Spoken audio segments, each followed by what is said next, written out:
is with a heavy heart and a deep sense of concern about the ongoing violence, chaos, and unrest in many parts of Nigeria that I make this appeal to the government and people of our dear country, Nigeria, to eschew violence and embrace peace and dialogue in finding solutions to the challenges we face as a country.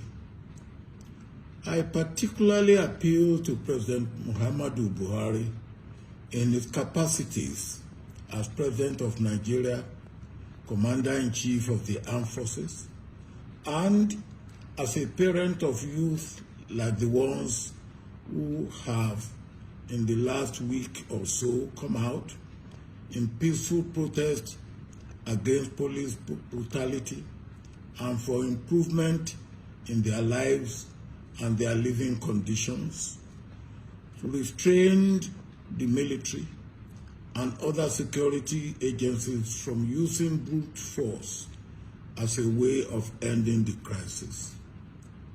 The shooting and murder of unarmed protesters, no matter the level of provocation, has never been effective in suppressing public anger and frustration. Instead, such actions only reinforce the anger and frustration of the populace and close the window of dialogue and peaceful resolution.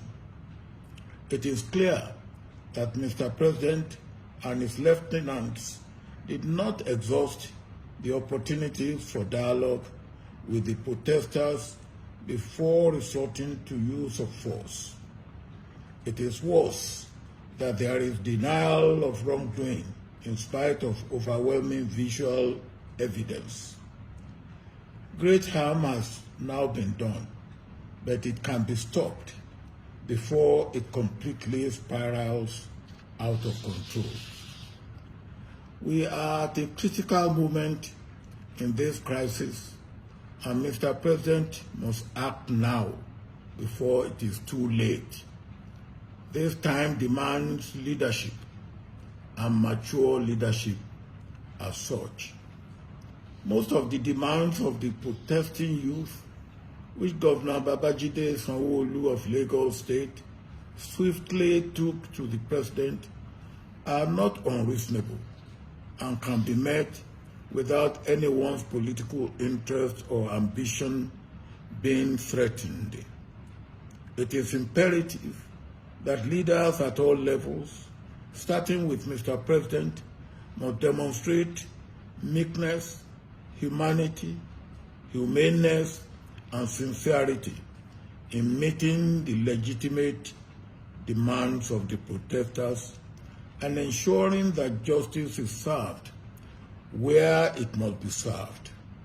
These are the most potent ways of ending this crisis now. The youth too, I will want you to give peace a chance while making your legitimate demands.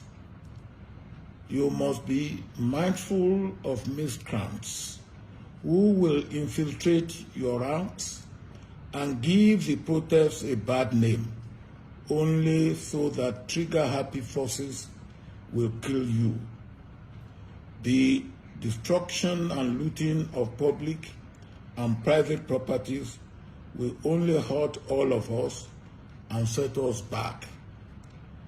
The targeting of individuals and groups for attacks and reprisal attacks will only further widen our divisions, escalate the crisis, and threaten our fragile unity.